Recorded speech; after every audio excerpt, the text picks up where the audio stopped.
Call of Duty Zombies has gone through many changes throughout the history, some being because other companies decided to take it upon themselves to try the game mode out, and then some being because some new mechanics were added that really did spice up the way you played the game mode. And one of those things that I can think of that is probably one of the biggest changes that came with the Treyarch version of Zombies is ammo mods. Now this all started in 2015 with the release of Black Ops 3. This was the first time we ever really got anything like this added into the zombie game mode, and the way it behaved was after you pack-a-punched your weapon, you were able to pack-a-punch it multiple times for the cost of 2,500 points to be able to get an alternate ammo mod. An alternate ammo mod basically gives you a random chance of getting a certain ability in one of your bullets that will most likely affect a lot of zombies or just a few. Some of the ammo mods that we had in Black Ops 3 were like Fireworks, Blast Furnace, Turned, Dead Wire, and Thunderwall. And today I want to talk about one of these ammo mods, and that is Dead Wire. See, Dead Wire has gone through some changes throughout Black Ops 3, Black Ops 4, and now Cold War. And I will be avoiding Black Ops 4 just because in that it was called Kilowatt, and also it's just not compared anything to the version that we have in Cold War, and I would probably most of the time ignore it if I were to compare Black Ops 3, Black Ops 4, and Cold War, so I just decided to stick to Black Ops 3 and Cold War version of this ammo mod. I need to specify that most likely you will disagree with some of the things that I will talk about, but it's very difficult to finalize on which one will be the best, but over time, as I'll tell you every single thing that each one offers in their own game, hopefully by the end of the video you will understand why I chose a certain ammo mod. If you're new here, be sure to subscribe and like the video. We're super close to 15,000 subscribers. Thank you all so much for subscribing, and also so much for liking all the videos that I've been recently making. And also be sure to comment down below what other video would you like me to see where I see which one is better. So for example, I've done Raygun versus the Ray K, I've done D-Machine versus Firebase Z, something like that. It can be throughout all of the zombie games, doesn't matter which one it is. If you want anything to be compared to, for example, Cold War, be sure to comment down below, and it might be a future video that I will make. But without further ado, let's get right into it. So the first ammo mod that I'm going to be talking about is the Black Ops 3 version of Dead Wire. So the first thing I need to mention is that it's extremely powerful. Compared to the other ammo mods that we have in Black Ops 3, Dead Wire is probably the best one to go for high rounds and just in general use. Now, if you don't know, Black Ops 3 is definitely not as easy as Cold War is, so a lot of the weapons in that game aren't very good. The most notable one that I can think of is like the Drakon, the Dingo, and out of the wonder weapons, mostly the Apothecon Servant. But another thing that players would love to run and always do for high rounds is Dead Wire. Doesn't matter what gun, it will make that weapon powerful. So the way Dead Wire works in Black Ops 3 is no matter what, if you have a group of, let's say, 9 zombies, it will kill all of them. So Dead Wire in Black Ops 3 will always kill up to 9 zombies, which is very interesting, since even if you have up to 20 to even, let's say, 15 zombies, out of all those zombies, most of them will be stunned, but let's say it stuns 14 zombies out of 20, 9 of those zombies will definitely die, and the remainder of the zombies will not be taking any damage, but will be stunned until the Dead Wire effect is gone. Now another interesting thing is that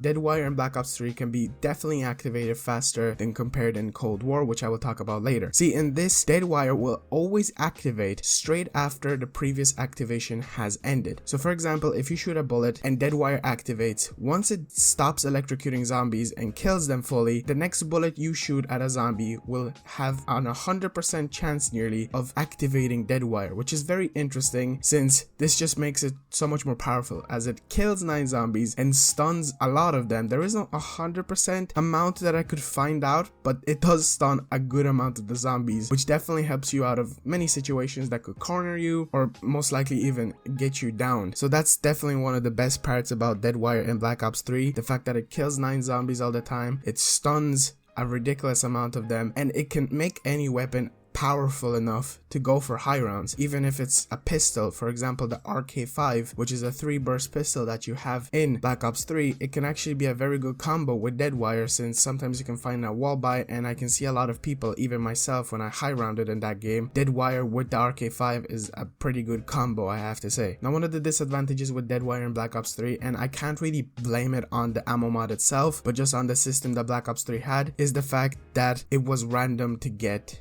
this ammo mod. See, in Black Ops 3, every single time, as I've mentioned, you pack-a-punched. Second time, you had a random chance of getting one of the few ammo mods that were in the game. So if you, for example, wanted to get Deadwire, there's potential that you had to hit the box for 2,500 points, a pretty large amount of time, which thankfully they did improve upon in Cold War, but unfortunately they did still keep this mechanic in Black Ops 4, but thankfully they did change that. And I guess that's the only disadvantage that I can think of about the ammo mod. It's great for keeping your ammunition, it's great for high rounding, and it does kill a lot of zombies. It also doesn't have a damage cap, so this thing can go on for a ridiculous amount of rounds, but the way the rounds work in Black Ops 3 are definitely more different than what we see them now. There is a certain cap to the amount of rounds you can go up in Black Ops 3, but it does cap around 255, I do believe. So up until then, Deadwire will be amazing no matter what if you use it with the weapons correctly. Now let's talk about Cold War. See, in Cold War, this ammo mod on release, I have to say, just wasn't that good until recently with Season 2. Treyarch decided to add in additional tier systems, which is something new that we definitely have seen now in Cold War, and it definitely does change up a lot of things, but with the addition of 2 more tier skills, making it now total of 5, definitely spices up a lot of the things in this game now, making them even better than some of the things in Black Ops 3 and Black Ops 4, or even to the level of comparison. So that's why I'm talking about Deadwire from Cold War more specifically, because in the Cold War system, in the Cold War mechanics, this works very well. Now do bear in mind that this has the possibility of being nerfed. I see a lot of people talking about that it will be nerfed, that it won't be the same as it is now, as overpowered. So if anything changes, I will have it down in the comments, probably explaining if it did get changed or if it will get changed. So if anything does become different with this ammo mod and it does lose some of its great abilities that it currently has, I will let you all know. But do bear in mind, this is the old version, so you know, if it is the old version whenever you're watching it, okay? Currently it's really overpowered. So the first thing I need to talk about is that this time, as I mentioned before, in Black Ops 3 it was random to obtain these ammo mods. Now you have the possibility of buying these separately and choosing which one you want. So for example, you can run to the pack-a-punch machine without even a pack-a-punched weapon and attach any certain ammo mod onto that weapon, which really does make it so much more better than we've had it in the past, where you specifically had to spend a ridiculous amount of points to be able to get the ammo mod that you wanted. But that's just something I felt like mentioning. This won't change any of the abilities or the amount of damage this deals. So with the Cold War Deadwire, I'm going to have to talk about every single skill upgrade, since that is the main thing that makes this ammo mod what it is and why it's good to compare it to the Black Ops 3 version. So Deadwire as a base basically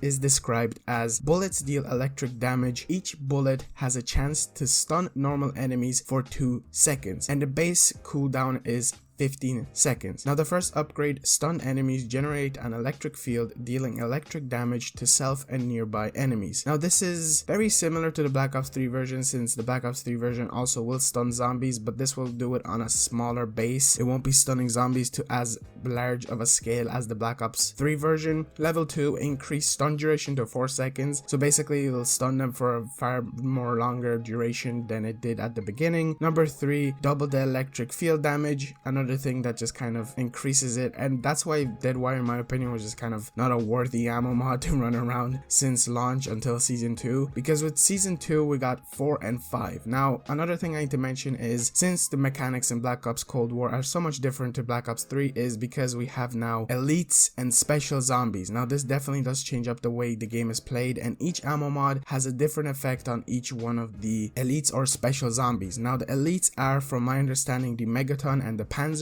and the special zombies are the Mimic, Russian Mangler, and the Tempest. And the good thing about Deadwire is it does affect special zombies, which I know got nerfed, so it doesn't do it as well as it used to, but it definitely does double its damage on Megatons, which, if you do not know what they basically are the main elite or boss zombie that spawns in every few rounds in the Machina, and it definitely does make it a really effective ammo mod to use on there. Now another game mode where the Megaton is actually Outbreak, where you can use it, so it definitely is a really good ammo mod to use, but that's just the level 4 upgrade. Level 5 is where everything gets very interesting, since on stun, arcs of electricity jump and spread the stun to 5 nearby enemies, and this has a 30-second cooldown. Now the interesting thing with this, it does say it will stun 5 nearby enemies. That doesn't always happen. See, that's why a lot of people think that this ammo mod will definitely be nerfed, because from what I experienced, it can stun a ridiculous amount. It can compare to the Black Ops 3 version, where in Black Ops 3 it will stun a pretty large amount, but it will kill 9 with With this, it will definitely kill up to 5 zombies 100% of the time, but the stuns that it will affect more zombies will deal a lot of damage. Since the Black Ops 3 version, it doesn't deal damage on the other amount of zombies, this one does, which definitely does change up the way the Cold War compares to the Black Ops 3. Aside from that, I don't think Deadwire in Black Ops Cold War is any more different or any more better. The only thing you can really work off of is the tier upgrades. But now I want to do an interesting kind of comparison and how would they work if they were in the same game. So the way I'm going to kind of come to a conclusion which one is the best is, for example, if you have Black Ops 3 and you throw in the Black Ops Cold War version of the ammo mod with the Black Ops 3 version of the ammo mod into the same game, I honestly feel like the Black Ops 3 one will obviously outshine the Black Ops Cold War. But if you were to throw in the Black Ops 3 version of Deadwire into the Black Ops Cold War version, I'm not sure which one would exactly be better, since the Black Ops Cold War currently does stun a lot of zombies and it also damages them. The Black Ops 3 version will kill 9 zombies and stun the remainder, but it won't damage them. So in this way, I think that the best version has to be the Black Ops 3 version. The reason I say this is because obviously it does kill the 9 zombies, it does stun a large amount, which will get you out of some situations, and I can't see the Deadwire in Black Ops Cold War definitely stunning and killing 9 zombies. If anything, I feel like it'll stun 9 zombies, kill let's say a small amount of them, and deal damage to the remainder, but that's a very random chance. See, I'm not 100% sure how the Deadwire in Cold War 100% of the time works, since it's very confusing, since it says it'll stun 5 nearby zombies, but sometimes it just doesn't. So I'm going to personally say that the one in Black Ops 3 will definitely outshine the one in Cold War, but they're definitely both good comparisons, and if the one in Cold War doesn't get nerfed, I think it is just as equally as good, but obviously the Black Ops 3 is just slightly better. Now what do you think? Comment down below, let me know which one do you think will be better, since the Cold War one I do believe also has no cap to its damage, and the Black Ops 3 version definitely has infinite amount of damage, so there is no cap to how much damage it will deal in the higher rounds. Let me know what you think, let me know what you want to see next, and also comment down below obviously which one do you think is the better one, if you ever played the Black Ops 3 version of zombies, and if you ever used the Deadwire one and thought it was better, because I know that the other ammo mods are really good, like there's Turn, there's Blast Furnace, Fireworks, which is a really fun one. And yeah, that's going to be it for the video. Hope you guys enjoyed. Subscribe, like, and comment, and I will see you all guys in the next one. Peace out.